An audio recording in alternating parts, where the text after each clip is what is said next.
telah kita laksanakan, namun langsung kita masuk kepada materi. Soalnya kalau mukadimah sepertinya banyak yang ngantuk.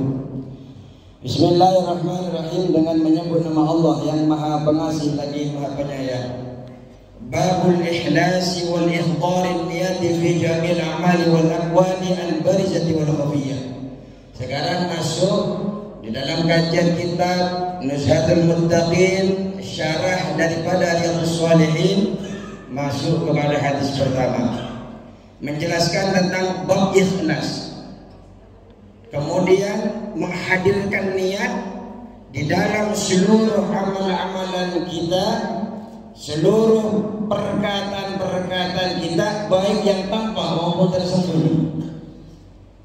Jadi kita bicara tentang ikhlas. Ikhlas ini mulai kecil sudah sering kita dengar.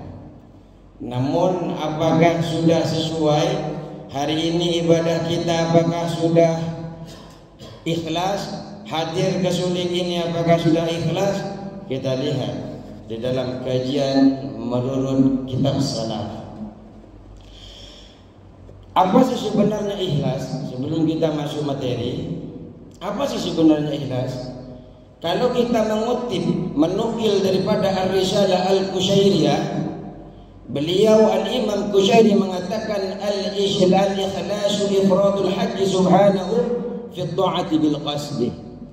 Ikhlas ini ialah memurnikan tujuan ketaatan hanya kepada Allah semata. Hadir ke tempat ini tidak ada niat lain karena Allah.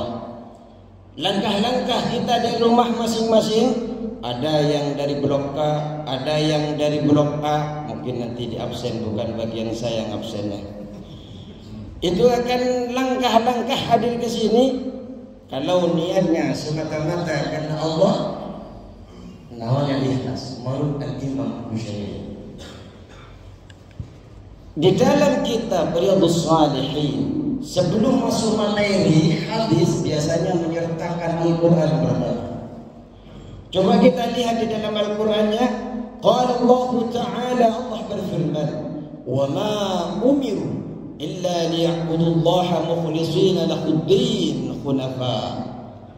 Tidaklah mereka diperintahkan illa liya'budullah, kecuali beribadah kepada Allah mukhlishina, dalam keadaan ikhlas, lahu, bagi Allah, ad-dinah, terhadap agama, hunafa, yang lurus, millat Ibrahim, sesuai dengan apa yang dibawa oleh Nabiullah Ibrahim alaihissalam. Jadi kita ini tidak diperintahkan, baik mulai Yahudi, Nasrani, semua yang memegang kitab Injil, kitab Taurat, sampai ke kitabnya Nabi Muhammad SAW, tidak diperintahkan kecuali beribadah kepada Allah dalam keadaan ikhlas. Ya ikhlas ya gimana? Niatnya tiada lain ketika pergi ke suatu tempat, ketika berkata sesuatu, melangkahkan, gerakkan sesuatu, semua Allah Subhanahu wa Ta'ala.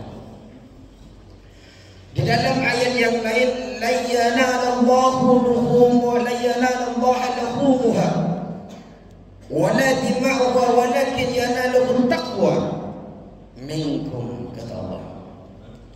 Tidak akan sampai kurban,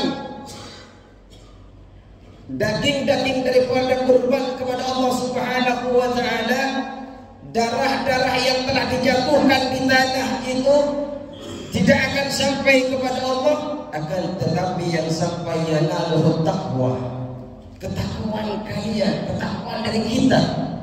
Artinya apa?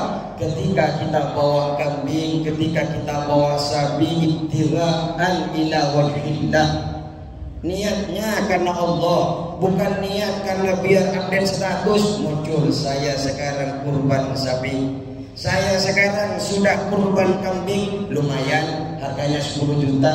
Bukan itu tujuannya. Tujuannya murni karena Allah Subhanahu. Tidak akan sampai darahnya itu, tidak akan sampai dagingnya, paling sampai dagingnya ke RT-RT masing-masing. Kepada Allah tidak. Yang dapat, yang nyampe kepada Allah bentuk takwanya, bentuk niat yang ditujukan untuk ibadah mengikuti segala perintahnya dan menjauhi segala larangan daripada Allah Subhanahu wa ta'ala. Kenapa begitu? Allah tambahkan di dalam ayatnya, qul in tukhfu ma fi sudurikum aw tubduhu ya'lamuhu Allah. Katakan Muhammad, jika kalian menyembunyikan sesuatu di dalam hati kalian, di dalam diri kalian, aw tubduhu, atau kalian tampakkan itu, ya'lamuhu Allah, Allah mengetahui. Artinya niat kita tersembunyi, niat kita karena si A, karena si B, atau karena Allah, Allah tahu. Walaupun ditampakkan kepada ketua DKM Ustaz Wahyu, ini niat karena Allah Ustaz, setelah pulang kambingnya dipoto berdua, Allah tahu. Walaupun Ustaz Wahyu mungkin tidak tahu kalau niat itu karena Allah, tapi Allah tahu. Apapun yang kita sembunyikan, niat-niat ibadah hadir ke majelis ini, ada mungkin takut saya kalau nggak hadir. Jangan, hanya takut kepada Allah, hadir kepada thalabil ilmi, hadir untuk mengikuti perintahnya Allah dan menjauhi segala larangan-larangan Allah. Kemudian kita masuk kepada materi hadis yang pertama berkaitan dengan ikhbar ini. Masih tinggal 15 menit Ustaz. Wa an Amirul Mu'minin, dan daripada Amirul Mukminin, pemimpinnya para mukmin. Siapa beliau? Abi Hafsin. Abi Hafsin ini julukan kinayah. Yang dimaksud Hafiz, beliau ini punya julukan Abu Hafsin. Hafsin ini artinya singa. Saking hebatnya, luar biasa kerasnya, yang bernama beliau ini Umar bin Khattab. Siapa yang nggak kenal sama Umar? Kerasnya, tegasnya. Tapi kalau kita lihat di dalam kitab Maqbulatul Jin, satu-satunya sahabat yang keras, yang sangat hormat kepada istrinya, ya Umar bin Khattab.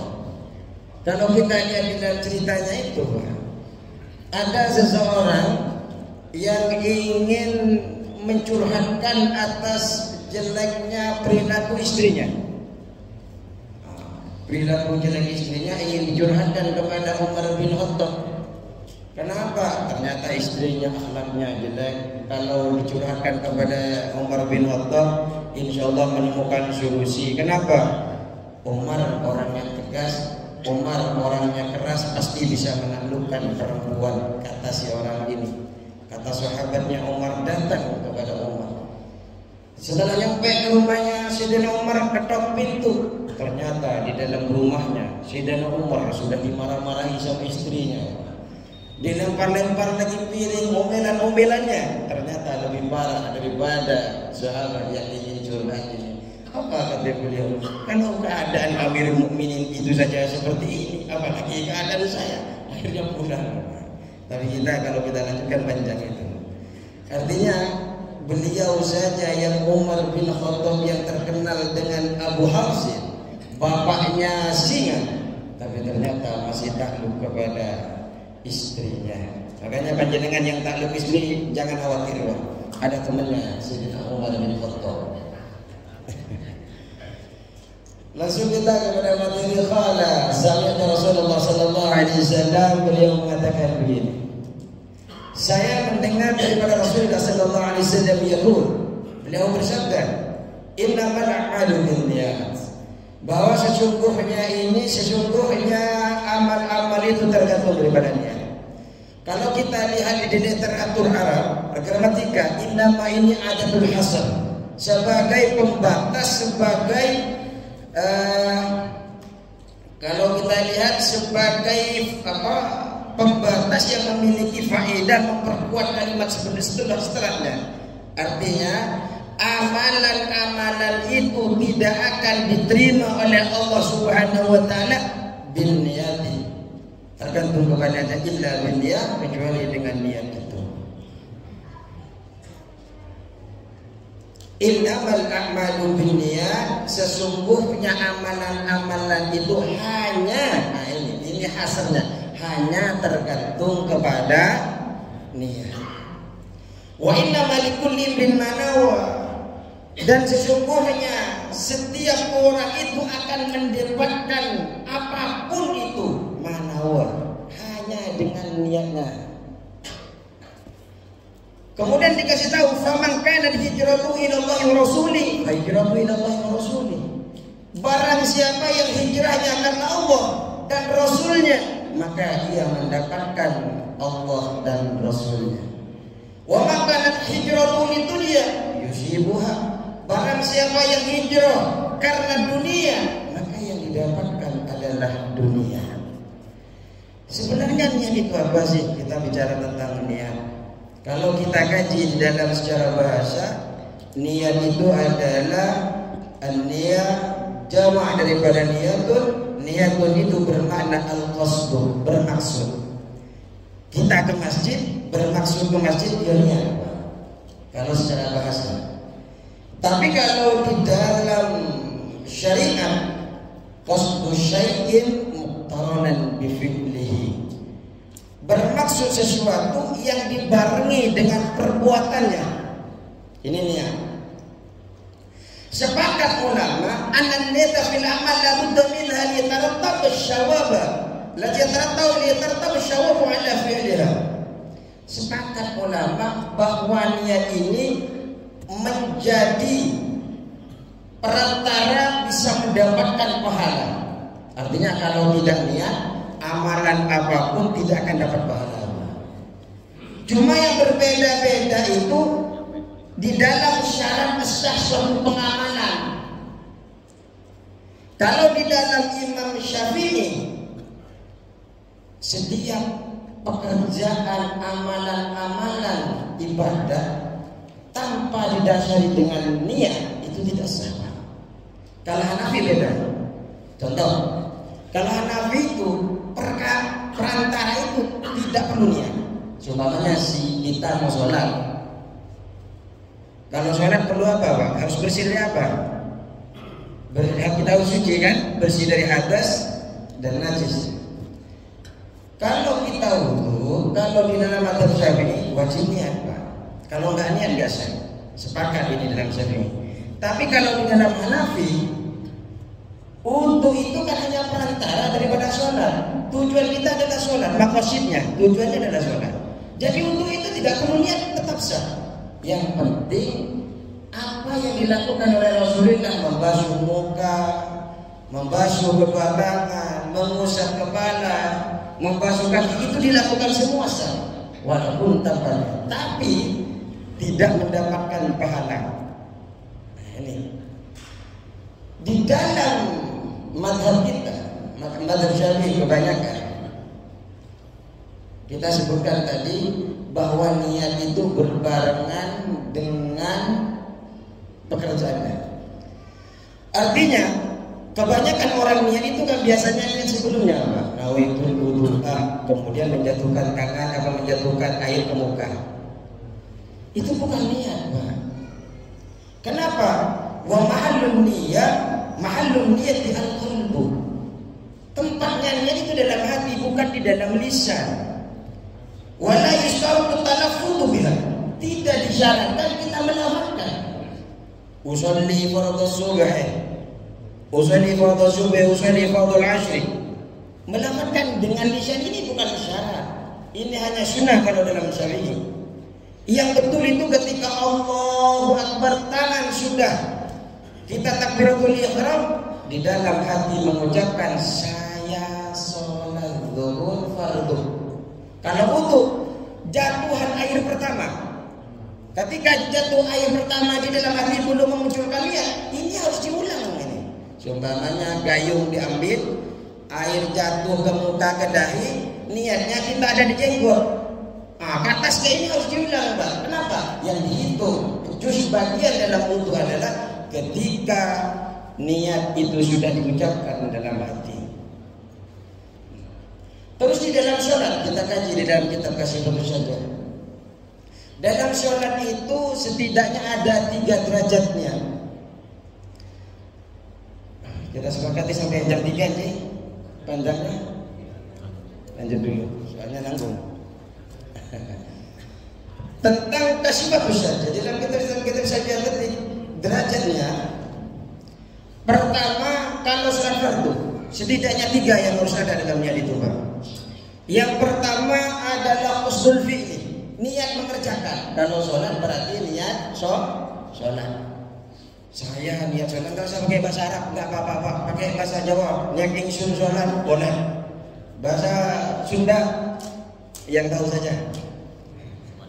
Madura, saya kok niat sholat, itu Madura, Pak. Pasti saya akan Madura, Pak. Kebetulan anak Madura, Pak. Apa? Pertama adalah qasdul fi'li. Kemudian yang kedua adalah ta'yin, menentukan nama-nama sholatnya. Seperti tadi sholat apa? Ya keterlaluan kalau bilang sholat isya tadi itu. Itu cukup memang.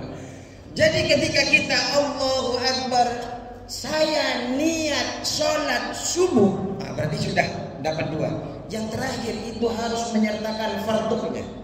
Kalau dalam sholat fardu, saya niat sholat fardu, perihal panjenengan tidak kiblatan, tidak lillahi ta'ala, tetap sah. Yang penting 3 itu terdapat di dalam niat sholat fardu. Kiblatan lillah, perihal kiblatan sampai diulang-ulang, kiblat. Padahal itu tidak termasuk daripada tingkatan niat. Jadi saya niat sholat subuh fardun, Allahu Akbar, selesai.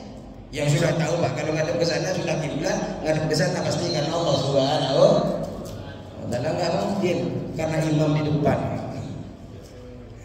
Itu insyaallah kan Allah.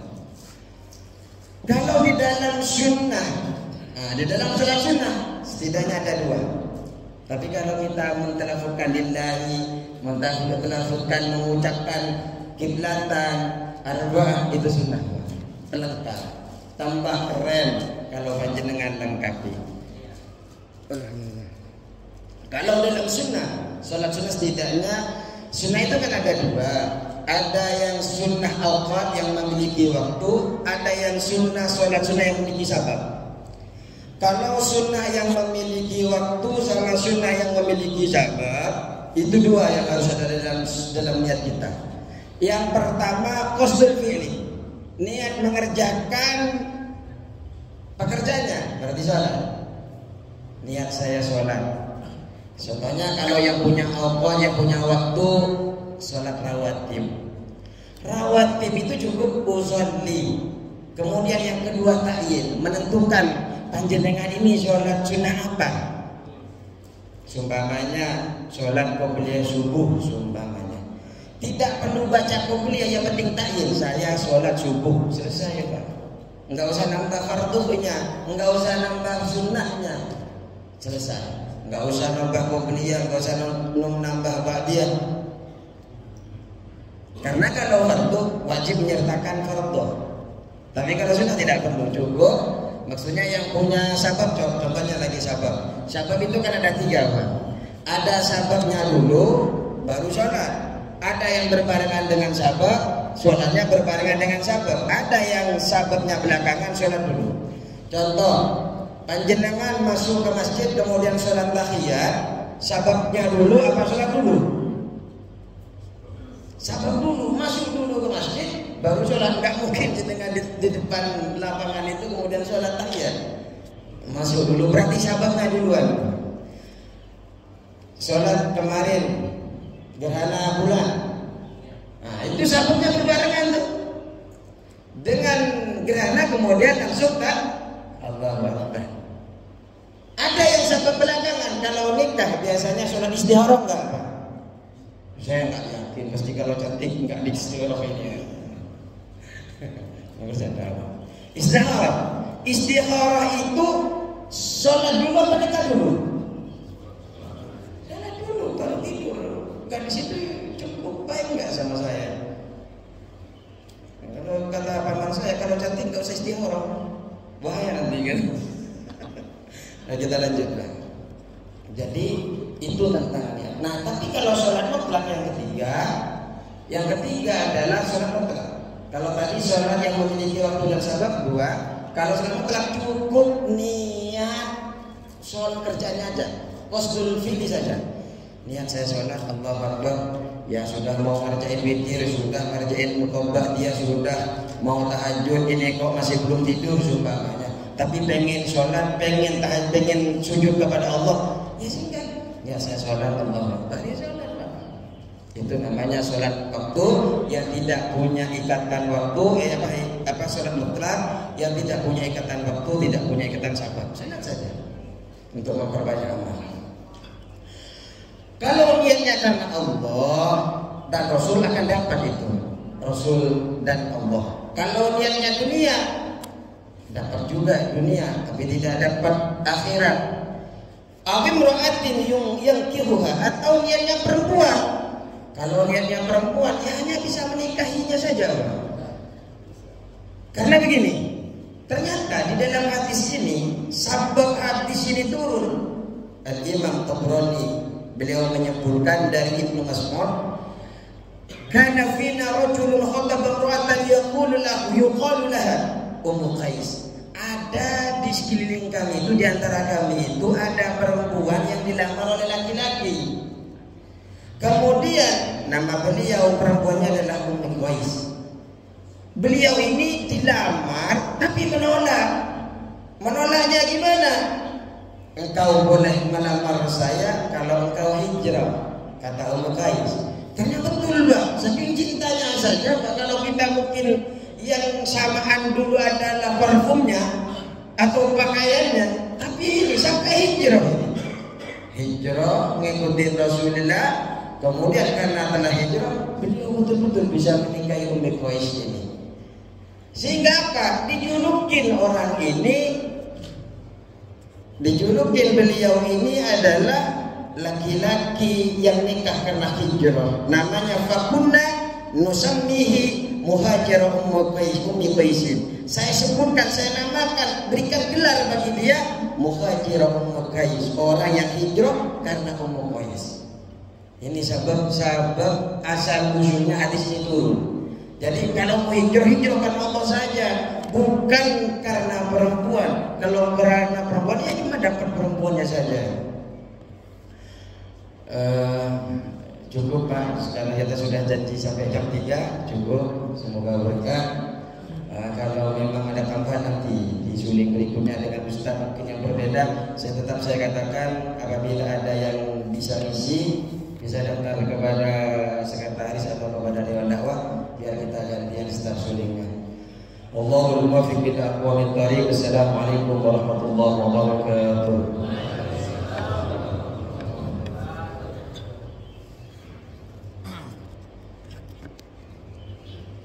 Alhamdulillah.